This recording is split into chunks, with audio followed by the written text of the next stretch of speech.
So turning now to Washington, where President Biden faced reporters in the White House for the very first formal press conference since he took office. He took questions on topics including immigration, foreign policy, and his political future. Nancy Cordes reports. I make no apology for that. In an hour-long exchange with reporters, President Biden defended his decision not to expel unaccompanied migrant children as their numbers in U.S. custody hit new records. The idea that I'm going to say, which I would never do, that if an unaccompanied child ends up at the border, we're just going to let them starve to death and stay on the other side. No previous administration did that either, except Trump. I'm not going to do it. The president vowed to open new facilities to cut down on overcrowding, children crammed into adult detention centers and sleeping on floors for days. He insisted the surge is seasonal as smugglers take advantage of cooler winter weather.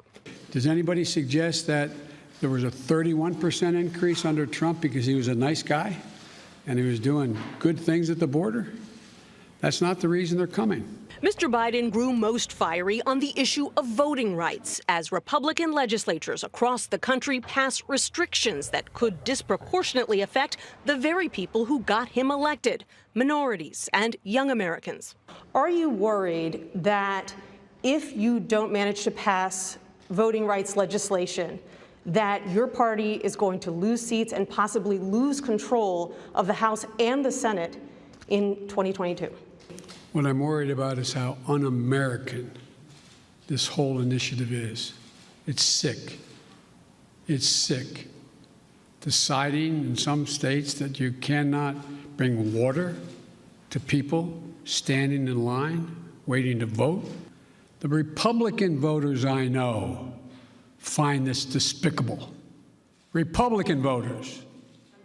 He also made news on foreign policy, threatening to take action after North Korea tested 2 ballistic missiles. But I'm also prepared for some form of diplomacy, but it has to be conditioned upon the end result of denuclearization.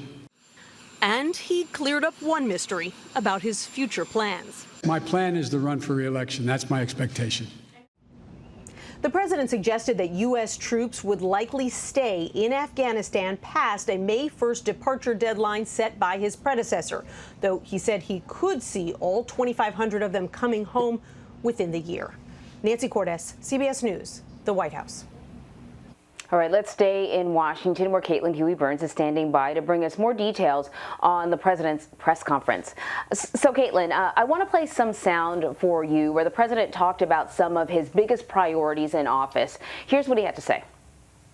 The most urgent problem facing the American people, I stated from the outset, was COVID-19 and the economic dislocation for millions and millions of Americans. The other problems we're talking about, from immigration to guns and the other things you mentioned, are long-term problems. They've been around a long time. So he made a few announcements yesterday about goals that he wants to reach in his first 100 days. What were the highlights? Hi, good morning, Anne-Marie. Well, the press conference originally started off focused on the pandemic, with Biden introducing a new goal to have 200 million shots in arms in the first 100 days. That's a scaling up of his original goal of 100 million shots in the first 100 days. Of course, when he took office, that's the pace at which the vaccinations were already being administered. So this is that was kind of a setting of low expectations. They met that goal, and so the news at the beginning was that this 200 million shots is now the goal for the first 100 days, and they seem on pace to do that. But what was interesting was that the rest of the press conference did not focus on the pandemic. Instead, it focused on a wide variety of issues that are now facing this administration, and it shows that even though the pandemic is still front in mind and the economic fallout is still front in mind for many, many Americans, and it was a campaign issue for the now president, there have been a few different things that have come to the fore after or in the first in this first several months of the administration, including immigration issue, questions about how he can govern with this Congress. And so it kind of showed that these issues facing him have now taken center stage. Speaking of governing with this Congress and whether or not this Congress is willing to be cooperative, he was asked about his position on the filibuster. And he had said before that it was a relic of the Jim Crow era, so he was asked outright, well, why not, why not get rid of it? What does his answer tell us about this issue?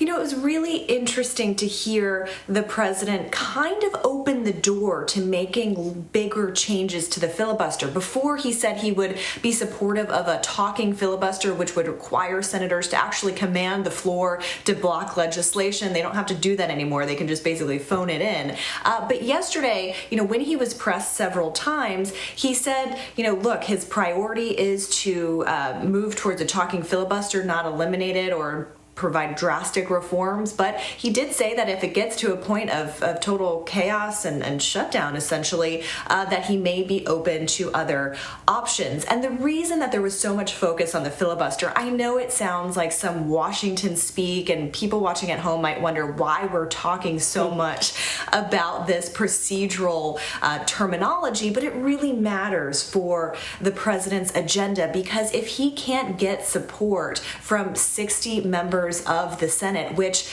he really can't for any of his priorities at this point, that's just the reality on Capitol Hill, then he can't get his agenda passed and he can't deliver on his promises. So that's why you see a lot of Democrats pushing him to support changes to the filibuster. But, Republicans haven't blocked anything yet. The COVID relief package was passed through reconciliation. They just needed 51 votes to be able to pass that, a majority vote to be able to pass that.